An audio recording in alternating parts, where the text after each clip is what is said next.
Hello friends, আমি পৌশালী নিয়ে চলে এসেছি জেনিকা জেনিসা স্টোরিতে আরও একটি নতুন ভিডিও। অ্যাকচুয়ালি অনেক দিন ভিডিও আনতে পারিনি, তার জন্য সরি বলার জন্য এই ভিডিওটা করেছি। সেটা হলো, কি করব বলো, তোমরা তো জানো আমার টুইন বেবি, দুজনকে সামলে ভিডিও করা নেক্সট টু ইম্পসিবল। তাও চেষ্টা করি কিছু কিছু ভিডিও আনার।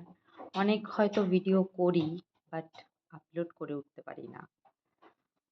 এরকম অনেক ভিডিও আছে যেগুলো আমি পোস্ট করার চেষ্টা করেও পেরে উঠি না, সময় পেয়ে উঠি না। যাই হোক, এখন একটা নতুন ক্রিসমাস আসছে, তার জন্যই প্রিপারেশন করেছি।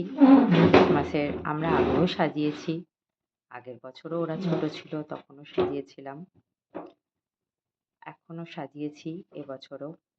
ওরা আরও যত, অ্যাকচুয়ালি কী বলো তো, দুটো বেবি বলে প্রবলেমটা নয়, প্রবলেমটা হলো যত দিন যাচ্ছে, যত বড় হচ্ছে, তত ওদের দুষ্টুমিটা বেড়ে যাচ্ছে, তত ওদের বদমাইশিটা বেড়ে যাচ্ছে। সিঁড়ি দিয়ে তরতর তরতর করে উঠে পড়ছে, কখনো নেমে পড়ছে, কখনো মানে একদিন কি করেছে জানো, ওরা, আমি খাবার রেখে গেছি টেবিলে, নিয়ে নিজেরাই খেয়ে নিয়েছে। এত খিদে পেয়ে গেছিল আর কি বলবো।